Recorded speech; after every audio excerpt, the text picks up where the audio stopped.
Horse archers were elite troops who galloped into battle, shooting their bows from the saddle, arrow after arrow after arrow. The key to horse archery is being able to fit an arrow to the string, draw it back, and release very, very quickly. Horse archers use a special device called a thumb ring, and this gives us a special technique to lock the arrow onto the bow and shoot. With the thumb draw, the arrow is placed on the right-hand side of the bow. And so taking an arrow from the quiver and onto the string was extremely efficient, allowing horse archers to shoot in rapid succession. The three main shots are the forward shot, the side shot, and the back shot, also called the Parthian shot. Both Moscow and the Mongols had a horse archery tradition that stretched back for centuries. Their armies were well matched with these light and versatile troops, and their conflicts were characterized by the horse archers' fluid style of warfare. Horse archers were famed for their surprise attacks.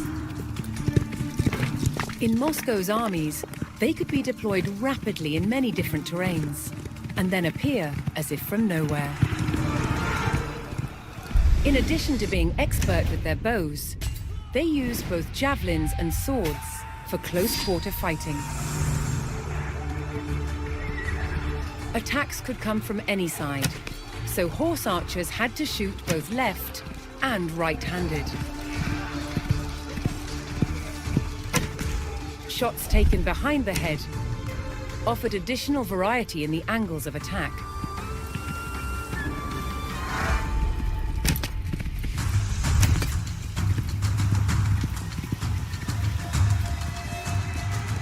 They were also expert at swarming across an enemy's front to decimate his lines.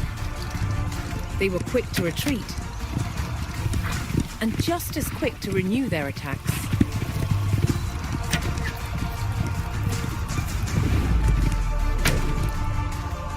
Horse archers were Moscow's crack troops. They patrolled the borders and held them against invaders.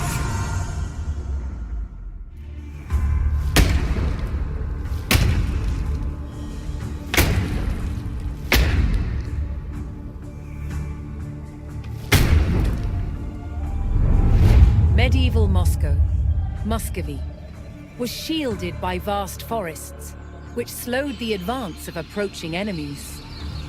These woodlands were also an abundant source of timber for building wooden forts. Forts built within urban settlements were called Kremlins. The original Kremlin in Moscow, from at least the 12th century, was made entirely from wood, as were all buildings in the city. To understand how these forts were constructed, a scaled-down version is being made.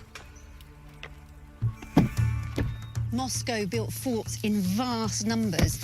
You can see they had an ingenious way of doing it. These standard lengths of wood have V-shaped notches cut into the end, and then they can be simply overlaid into a box construction which forms a cell.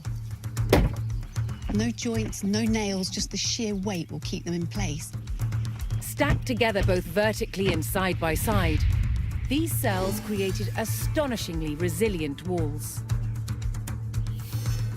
They were far better at withstanding attacks from mighty siege engines than simple vertical palisades.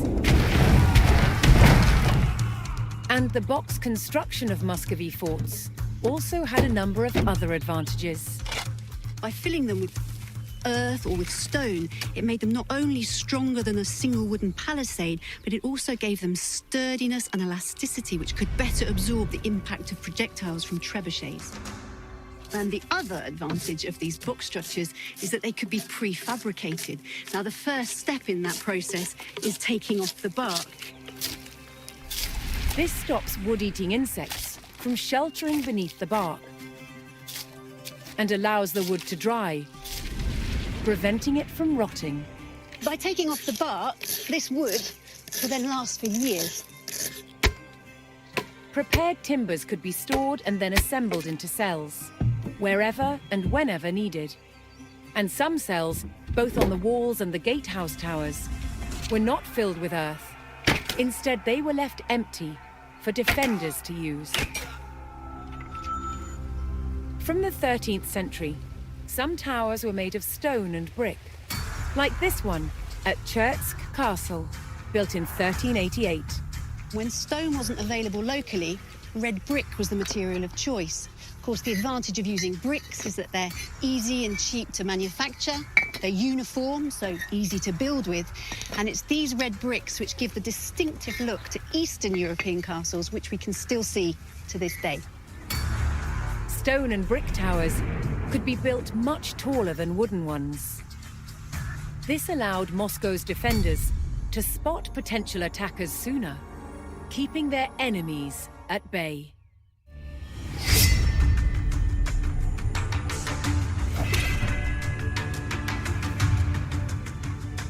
The might of medieval Moscow was powered by strong arms and an unbreakable fighting spirit. Fighting with a sword and shield, eye to eye in a gritty and brutal contest, was the European way. Swords in Moscow developed along the same lines as they did in Western Europe. This is a typical sword of around 1400. It's got a broad, double-edged blade, a simple crossguard, and this heavy pommel counterbalances the blade.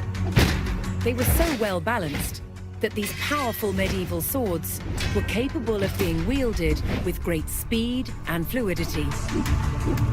By the 14th century, improvements in the manufacture of iron made it possible to fashion swords with longer blades. And swords like this, requiring two hands to wield, became more and more common on the battlefield. They were called long swords, and they were used with sophisticated martial techniques. It does have incredible and terrifying power. But there was another influence on Moscow. Moscow traded with the East, and Moscow fought with the East. And it was from the East that Moscow adopted the saber, with its distinctively curved blade. The curve on a saber blade gives a natural slice to the cut, so cutting deeper for less effort. These exceptionally light swords were first and foremost a horseman's weapon. As a single-strike weapon, using the speed of the horse for impact, it was one cut onto the next. But cutting wasn't their only use. Even with a curved blade, you can still deliver an effective thrust.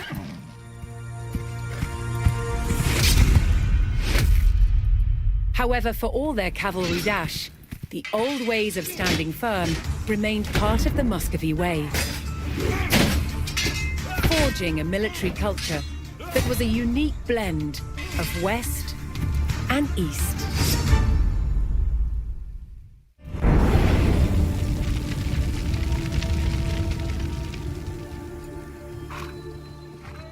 Among both the armies of Moscow and the Golden Horde were strange-looking creatures. Grotesque, sinister faces that struck terror into a foe.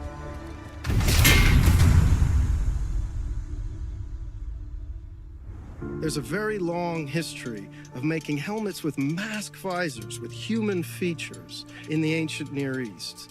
Moscow was heavily influenced by this metalworking tradition, using the art of embossing to hammer these extraordinary sculptural forms into the steel. To make these masks required highly skilled artisans. In present-day Poland, Adam Mazier is a master of the craft. The process begins with a thick, flat sheet of wrought iron.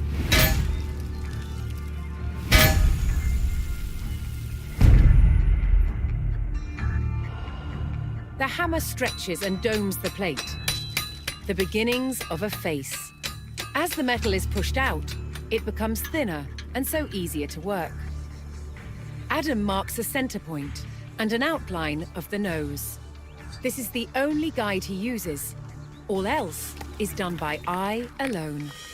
In Western Europe during the late Middle Ages, helmet design was all about function. What shapes are going to form glancing surfaces that make weapons skate and bounce away from the face? In Moscow, however, the approach was rather different. They sacrificed quite a lot of protection for the sake of extraordinary visual impact. There is a limit to which the metal can be stretched, and so a slot is cut to allow the nose to be shaped. Released from the bonds of the rigid plate, the nose takes on its distinctive form. In a way, armor is always a mask. It forces the world to see us as we want to be seen. Strong, powerful, indomitable. These Muscovite mask visors are an extraordinary example of that projection of identity. In some cases, they were actually made as portraits in the image of the wearer. With every strike, the features become more and more recognizably human. The furnace imbues the mask with a warrior's fury.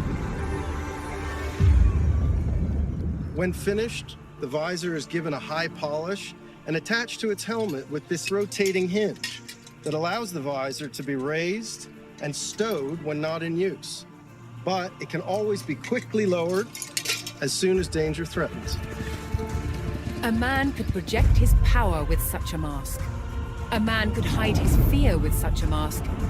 And by doing so, he could be brave.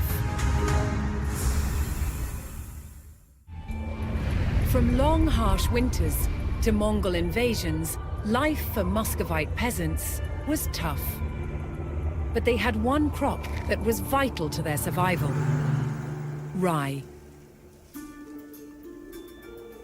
Moscow peasants relied on cereal crops more than any other food. To separate the grain from the straw, cereals had to be threshed with a flail. This tool could also be repurposed for battle. When the Grand Prince called upon peasants to serve in the army, they would have become armed with their tools of the trade, their pitchforks and their pikes, but chief amongst their weapons would be the flail.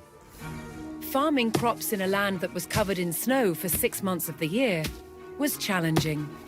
But rye was one crop that was particularly adapted to the extreme Moscow climate. The thing about rye is it's incredibly hardy. If you can sow it in autumn, it'll grow through the winter months, even with a covering of snow on the ground. Now, Russia is famous for its long, cold winters, but it also gets very hot and dry summers, and it's in those drought conditions that rye also thrives. And it's for that reason that a majority of Moscow peasants were growing this stuff. But they didn't get to keep all of their crop. The largest rye grains were given to the Grand Princes as tax, while the rest would be used to make bread, or malted to make a nourishing, non-alcoholic drink, kvass. It's super easy to make and cheap, really cheap.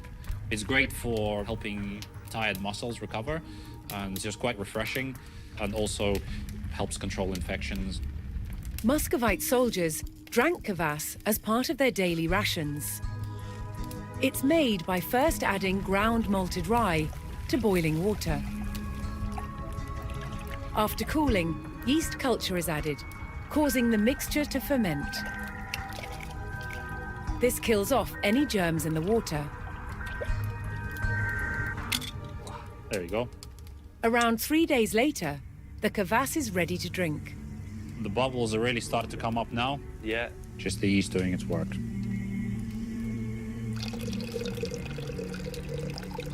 На здоровье. На здоровье. What are the special qualities of this drink then? It's essentially a probiotic drink. It has a lot of B vitamins and it has lactic acid, which is great for recovering from hard labor. It's kind of an ideal sports drink, really. And with rye so easy to grow, you can see how this was the sort of saviour, if you like, of the Moscow peasantry. The hardiness and versatility of rye was a lifesaver to Muscovites, both for peasants at home and soldiers on campaign.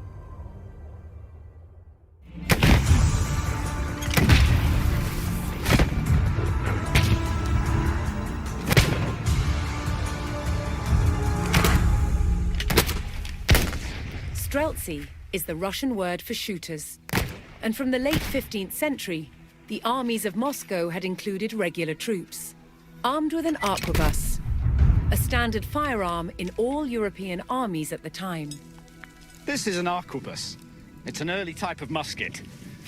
To load it, you put a charge of black powder down the barrel. The ammunition is a lead ball. A paper wad seals the charge. Then both ball and wad are rammed home tight. To shoot the gun, priming powder is placed in the pan. The priming is lit by a match. Now, a match was originally a length of cord soaked in saltpeter, so that it burns slowly but continuously, and even in poor weather. When lit, this sends a flame through a small hole at the base of the barrel, which lights the main charge. One of the great advantages of the arquebus was that the ammunition was inexpensive and easy to make. Molten lead was poured into a special mold. It cooled to a solid state in seconds, making it possible for vast quantities of lead balls to be produced.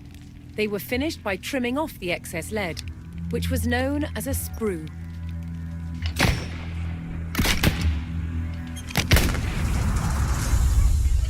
Strelzy received regular payment of both money and bread, and they lived with their families in purpose-built settlements called slobody. Strelzy were a new type of army, ordinary troops recruited from tradespeople and farm workers. An early arquebus had an extremely heavy barrel. To shoot it with accuracy, the gun had to be steadied, and Strelzy had a unique solution. This is a type of axe called a bardiche, and for the Strelzy, it doubled as a gun rest.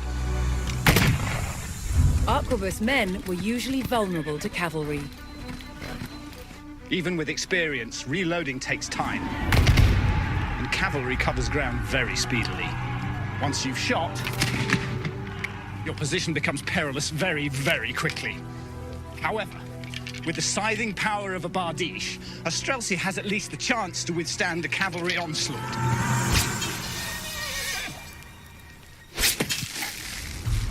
It took a brave cavalryman to ride into a hail of bullets, but an even braver one to face the horror of these axes. Over time, Moscow's armies recruited more and more men armed with guns. Inexpensive troops who changed the way war was waged.